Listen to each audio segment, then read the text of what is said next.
Fala galerinha, vamos agora começar a avançar um pouquinho mais em contratos. Nessa reta final nós vamos entrar no assunto que eu diria que é um pouquinho mais avançado, né? Então você que chegou aqui já passou por tudo quanto que é coisa de contratos administrativos e agora nós vamos chegar num tema legal. Ele é um pouquinho mais avançado, mas é um tema que eu acho muito legal porque é um tema que dá pra gente sistematizar e conversar bastante e é um tema que gera muitos resultados práticos. Eu acredito muito até nesse assunto aparecendo em questões mais avançadas ou até mesmo em questões discursivas no futuro quando as bancas começarem a dar uma cobrada um pouquinho mais forte, tá? Aqui eu vou falar com vocês sobre equilíbrio econômico-financeiro dos contratos administrativos e sobre a tal da matriz de risco. Professor, o que é essa história de equilíbrio econômico e financeiro dos contratos? Ao longo da aula nós já falamos várias vezes que os contratos administrativos você tem que preservar o equilíbrio econômico-financeiro, a relação, a equação do equilíbrio econômico-financeiro. Logo no comecinho da aula de contratos administrativos, eu ainda comentei com vocês que os contratos eles são equilibrados, eles são comutativos, existem as obrigações de uma parte, as obrigações de outra, e essas obrigações se equivalem. É mais ou menos como se fosse assim, eu vou colocar um desenho aqui que logo na sequência eu vou apagar, mas só para você entender bem como que funciona um contrato administrativo. Olha só, imagina a seguinte situação, o João, ele combinou que ia construir um prédio, tá? O prédio que o João ia construir. Por esse prédio, o Pedro, né, que é o dono que está comprando esse prédio, se comprometeu a pagar a quantia de 5 milhões, tá? Teoricamente, a construção desse prédio, essa construção aqui, se equivale a esse 5 milhões aqui. Isso é o que a gente chama de equilíbrio econômico-financeiro de um contrato. Só que no momento em que eles combinaram, existiam determinadas condições. Logo depois, quando você começa a executar, esse contrato ele dura bastante tempo. Essas condições podem mudar. A gente tem, por exemplo, inflação, que faz com que esse aqui 5 milhões aqui já não tenha o mesmo valor. Veja só, os 5 milhões já não vale a mesma coisa, mas construir isso aqui vai continuar sendo difícil como era no começo. Então, isso aqui perdeu o valor, enquanto isso aqui continua na mesma dificuldade. Então, a gente tem que aumentar esse valor para a manutenção desse equilíbrio econômico-financeiro. Pode ter acontecido, por exemplo, um acidente que aquela parte que estava construindo não era culpada por isso, decorreu de algo que ela não tinha culpa, como por exemplo um terremoto, uma enchente ou alguma coisa do tipo, aumentando as suas obrigações, enquanto essa daqui ainda estava igual. Então se aumentou a obrigação daqui, eu tenho que aumentar também a obrigação do lado de cá. Eu tenho que manter essa balança denominada equilíbrio econômico e financeiro dos contratos administrativos. Por que esse assunto ele se torna muito mais importante agora que nós temos uma nova lei de licitações e contratações? Porque a nova lei de licitações e contratações ela traz algumas regras específicas a respeito do equilíbrio econômico financeiro. Algumas dessas regras já decorreram de jurisprudência, já decorreram de entendimentos anteriores. Outras, a própria lei já traz pra gente como novidade. E é isso que nós vamos estudar. E pensa comigo no seguinte, tá? Eu já sei então que um contrato administrativo, ele tem um equilíbrio econômico financeiro. Perfeito. Ao longo da execução desse contrato, pode acontecer eventos, alguns previsíveis, outros não, e esses eventos podem dar uma mexida nessa equação econômico-financeira do contrato. Perfeito. E se a gente pudesse trazer uma regra para tentar fazer uma previsão, para a gente tentar se surpreender menos, e quando eventuais coisas acontecerem, essa própria regra já definir quem é que vai pagar isso, quem é que vai pagar aquilo. Calma aí, se está muito difícil para você entender, eu vou trazer um exemplo. Imagina o seguinte, vai chover ao longo da execução dessa obra? É óbvio que vai. Nós teremos chuvas. Então a gente pode trazer um documento em que esse documento vai dizer o seguinte, olha, se chover até tanto, você não vai receber mais por isso. Então se vira do jeito que você tem. Se chover além desse tanto, eu vou te pagar um pouquinho mais para compensar os custos que você vai ter dessa chuva. Veja, eu posso colocar um documento que eu mais ou menos prevejo as situações que irão acontecer. E essas situações são situações que podem ou não acontecer. Ou seja, são riscos. Todo contrato tem um risco. É igual você estudar para concurso público. Existe o risco, queira ou não queira, de você não passar. Existe o risco de você ficar doente. Existe o risco de o seu edital não sair. Existe o risco de o seu edital sair antes. Existem vários riscos ao longo da sua preparação. Ao longo dos contratos não é diferente. E para a gente tentar disciplinar melhor essa situação, a Lei de Licitações e Contratos trouxe um documento para a gente específico para tratar desse tema. Esse documento é denominado Matriz de Riscos. Veja só, é fácil de a gente entender o que é uma matriz de risco. A matriz de risco, ela prevê aqueles possíveis riscos decorrentes da execução contratual. Simples assim. Mas para a questão de concurso público, eu tenho que saber um pouquinho mais do que isso. E é esse pouquinho mais que eu quero trazer aqui para vocês. Primeiro, o que é a matriz de risco? Segundo a própria lei de licitações, a matriz de riscos é uma cláusula do contrato. Veja só, a matriz de riscos vai ser um daqueles itens que constam no contrato administrativo. E essa cláusula contratual, essencialmente contratual, vai trazer para a gente os riscos decorrentes da execução desse contrato. Olha, esse contrato aqui tem os seguintes riscos. Riscos de chover demais, risco de as pessoas entrarem em greve, riscos decorrentes de dificuldades de mercado e etc. Então, a matriz de riscos vai enumerar os riscos. Mas não é só isso. Ela, além de trazer quais são os riscos, ela vai definir a responsabilidade por esses riscos. Vamos pensar aqui em mais um exemplo. Eu e o meu vizinho combinamos a compra e venda deste celular. Olha, eu cheguei para ele e falei assim, cara, eu tô querendo vender meu celular, você quer comprar? Ele, quero. Existe um risco nesse negócio? Existe. Eu vendo o celular para ele e daqui a 5 dias o celular estragou. Era um risco. Eu pergunto para vocês, quem é que vai ser responsável por esse risco? Ele vai chegar, vai bater na minha porta e vai falar, pô, tu me vendeu um celular, 5 dias depois ele estragou pelo uso normal. Nós podemos colocar uma cláusula no contrato e dizer o seguinte, eu te vendo o celular. Se esse celular estragar do uso normal durante os próximos 3 meses, eu te devolvo o dinheiro. Se passar de 3 meses, o problema é seu. Opa, nós fizemos a previsão de um risco e colocamos de quem que é a responsabilidade desse risco. Se estragar nos primeiros 3 meses, a responsabilidade é minha. Eu pago para ele, devolvo para ele o valor. Se estragar depois dos 3 meses, a responsabilidade é dele. Ele que vai arcar com o prejuízo decorrente de esse celular ter estragado.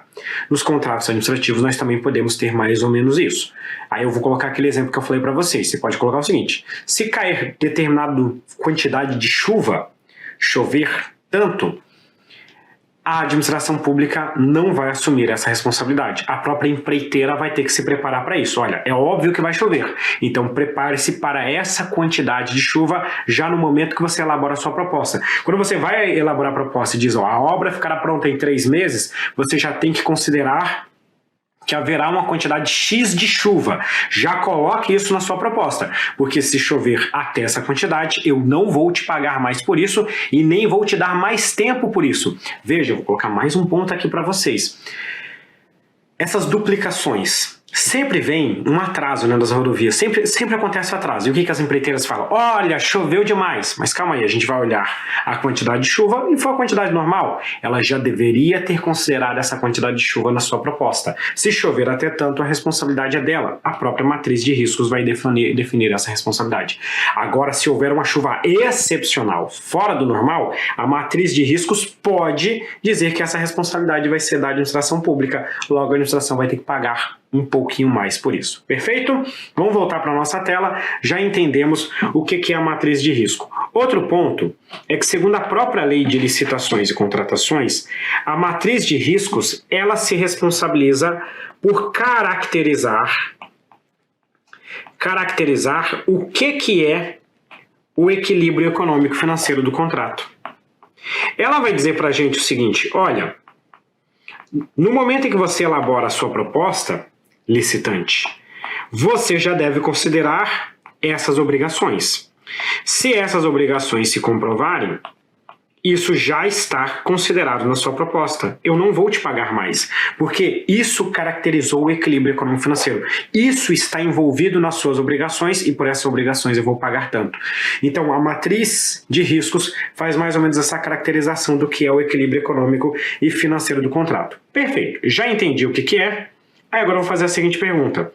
Professor, essa matriz de riscos, ela é facultativa ou obrigatória? Eu vou colocar para vocês o seguinte, a matriz de riscos é facultativa. Só toma cuidado com uma coisa, tá? Eu estou falando da matriz.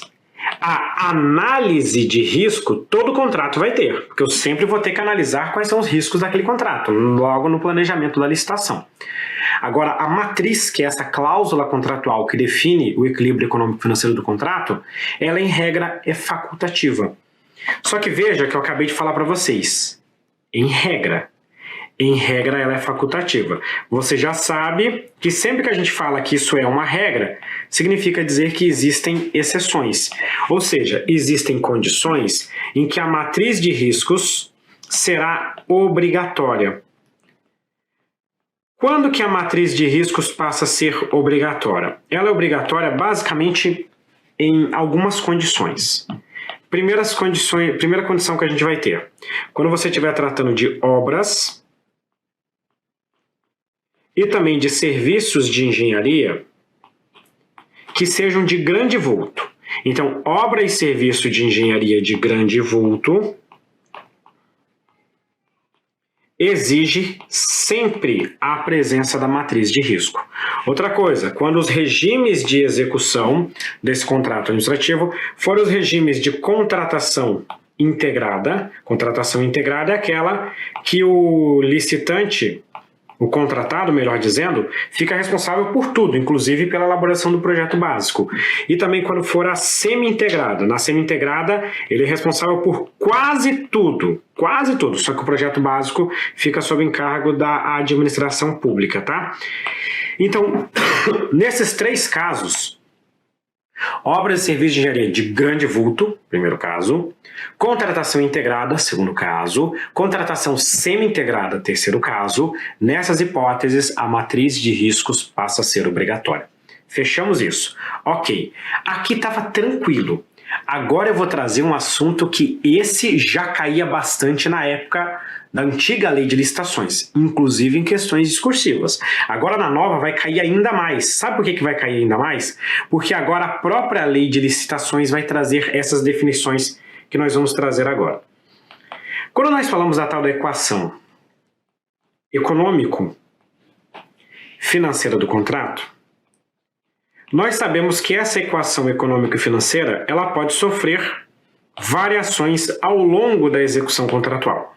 E aqui eu quero trazer para vocês regras utilizadas tanto para você poder fazer a manutenção como para você poder restabelecer o equilíbrio econômico-financeiro.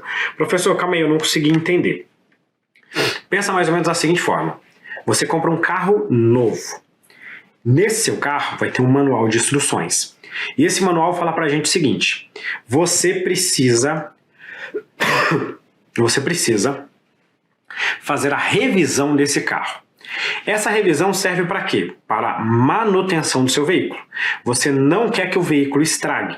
Então você faz revisões periódicas para deixar o seu carro sempre ok. Só que mesmo assim tem situações que você não imaginou que iriam acontecer e que estragam o seu carro. Nesse caso você tem que reestabelecer, você tem que consertar o seu carro. Então veja que são duas coisas diferentes. As manutenções periódicas, aquelas previsíveis, aquelas que você se planeja, servem para a manutenção do seu carro. E quando o seu carro estraga, eventualmente, você vai ter que restabelecer o seu carro, vai ter que consertar o seu carro. A mesma coisa aqui na equação econômico-financeira. Nós temos instrumentos para manutenção do equilíbrio econômico-financeiro e instrumentos para restabelecer o equilíbrio econômico-financeiro do contrato. Professor, até agora você está falando grego. Eu não faço ideia do que você está falando. Então agora você vai começar a entender de que assunto que eu estou tratando aqui na nossa aula. A equação econômico-financeira ela pode sofrer um conjunto de medidas que nós denominamos de reajuste. Reajuste. O que é o tal do reajuste? Aqui eu estou utilizando a expressão reajuste no que nós chamamos de sentido amplo. O reajuste em sentido amplo se subdivide em duas categorias. Quais são essas duas categorias? Deixa eu diminuir um pouquinho mais isso aqui porque tem bastante assunto para trabalhar nesse nosso tópico aqui da aula, tá? O reajuste ele vai se subdividir em duas categorias. Quais são essas duas categorias? Categoria número 1, nós vamos denominar de reajuste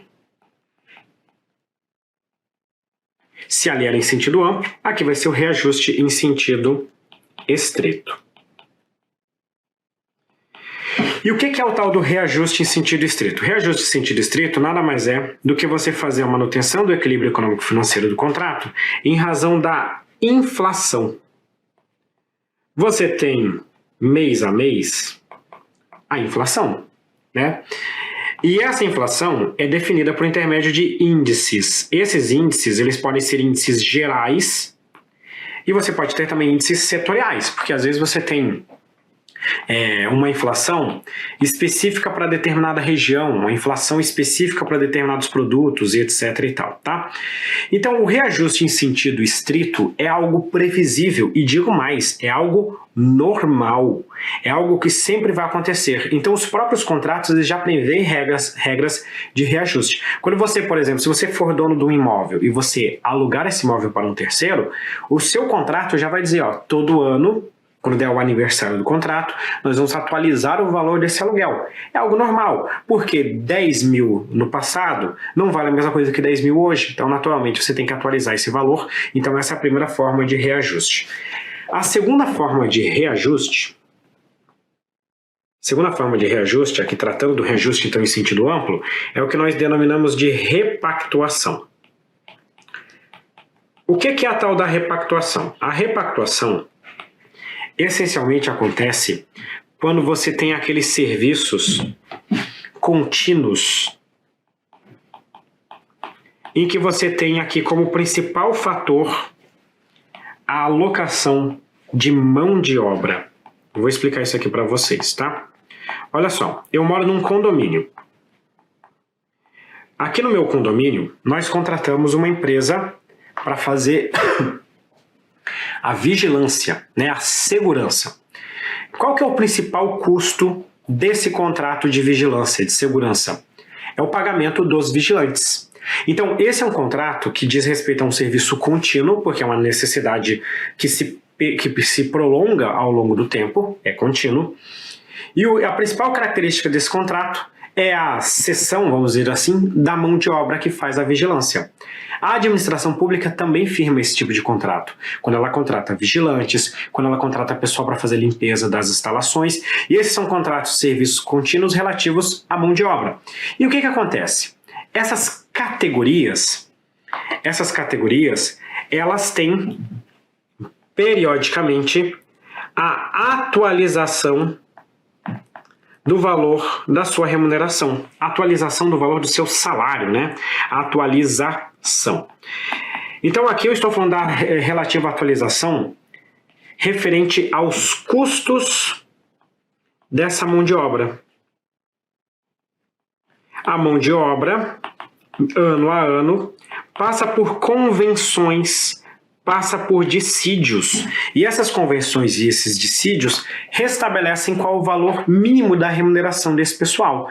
Consequentemente, imagina que o piso da categoria dos vigilantes, estou colocando um valor aqui, não faço ideia de qual seja o valor, mas vamos supor que seja de R$ 2.500 o piso. Se houver uma convenção coletiva e o valor for definido que a partir agora é de 3 mil, sai de 2.500 para 3 mil, isso impacta no custo de mão de obra. Consequentemente, nós temos que atualizar o valor desse contrato, já que esse é o principal custo dele. Então, a repactuação, ela acontece sempre que você tiver algum tipo de acordo coletivo, quando você tiver as convenções coletivas, quando você tiver os tais dos dissídios coletivos, que impactam no nosso custo de mão de obra. Veja que reajuste, tanto no sentido estrito quanto a repactuação, o reajuste no seu sentido mais genérico, tratam de situações que nós sabemos que irão acontecer. Veja só, não tem como chegar e falar o seguinte, ó, isso aqui não vai acontecer, isso vai acontecer. Então, quando você tem um contrato, muitas vezes esse contrato já deveria prever as regras relativas ao reajuste, tanto em relação à inflação quanto em relação à repactuação. A própria lei de licitações diz que isso é obrigatório, independentemente do prazo de duração do contrato. Você tem que ter regras que estabeleçam as condições de reajuste dos nossos contratos administrativos.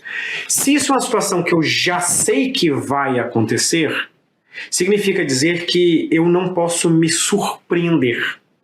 Logo, o próprio contrato já vai trazer as regras para isso.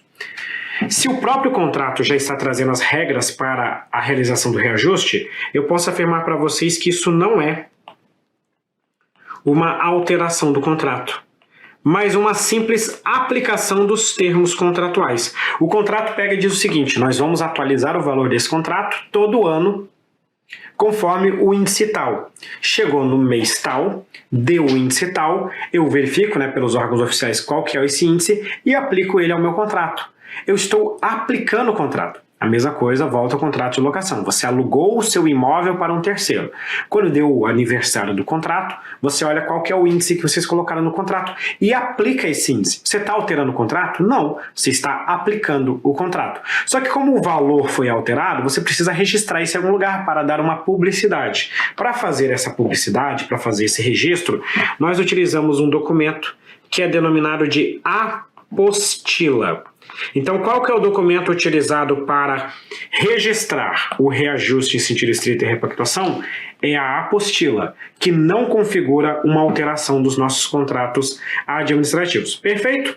Ok. Agora eu vou avançar um pouquinho mais com vocês e vou trazer uma outra regrinha, que é o próximo passo aqui. Veja que até agora eu falei de situações que eu já sabia que iriam acontecer. Inclusive eu falei para vocês, você não pode se surpreender com essas situações. Mas agora eu vou trazer um caso que eu não sei, que eu não tinha como fazer a previsão. Seu carro, você estava dirigindo, de repente rolou um balde na frente do seu carro, você foi desviar, bateu e estragou seu carro. Você vai ter que consertar. Você imaginou que isso iria acontecer? Não, porque se você imaginasse, você nem ia passar naquela via. Você não imaginou. Então agora você vai ter uma situação que era imprevisível. Uma situação, deixa eu só pegar aqui uma outra caneta, uma situação que você não sabia que iria acontecer. Eu vou dizer o seguinte, é uma situação imprevisível. Eu vou colocar assim, imprevisível em regra, tá? Porque às vezes a situação até é previsível, só que as consequências dela, você não sabe o que vai acontecer. Às vezes, aqui na minha cidade, por exemplo, a gente sabe que vai ter enchente periodicamente. É mais ou menos como se fosse assim, mas eu não sei as consequências dessa enchente. Então, é uma situação que até é previsível, mas de consequências incalculáveis. Então pode ser previsível de consequências incalculáveis. Nesse caso, não tem como, não é possível definir essa regra aqui no próprio contrato. Porque se você já soubesse, você já iria colocar no contrato, então não seria revisão. Aqui eu não tenho como fazer a previsão disso. Vamos pensar mais ou menos no caso da pandemia de Covid-19. A pandemia, ela gerou muito problema para muitos contratos.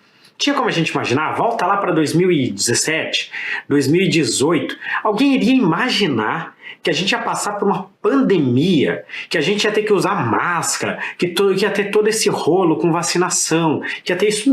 Não tinha, a gente não fazia ideia de que isso ia acontecer, mas aconteceu. E quantos contratos que foram impactados por isso? Muitos, milhares, para não dizer quase todos os contratos sofreram alguma consequência da pandemia. Consequentemente, eu posso dizer para vocês o seguinte, aqui de fato eu estou alterando o meu contrato. Eu estou promovendo uma alteração desse contrato administrativo. E essa alteração, ela vai ser registrada por um documento denominado de aditamento. Então, esse aqui é um X importante para vocês, tá? O documento de formalização da revisão se chama aditamento. Aditamento, de fato, é alterar o contrato. O documento para registrar o reajuste, tanto o reajuste em sentido estrito quanto a repactuação, se chama apostila. A apostila não é alteração do contrato. Guardem essas duas informações, porque isso aqui cai bastante em questão de concurso público. Outro exemplo de revisão, menos trabalhada, menos comentada, decorre, por exemplo, de alterações unilaterais por parte da administração pública. A administração vai lá e aumenta as quantidades. Eu estou alterando esse contrato. Logo, eu tenho que também restabelecer o equilíbrio econômico-financeiro pagando mais relativo a essa quantidade que eu aumentei. Então, tanto situações imprevisíveis como alterações do contrato promovidos unilateralmente pela administração pública exigem essa revisão das condições contratuais.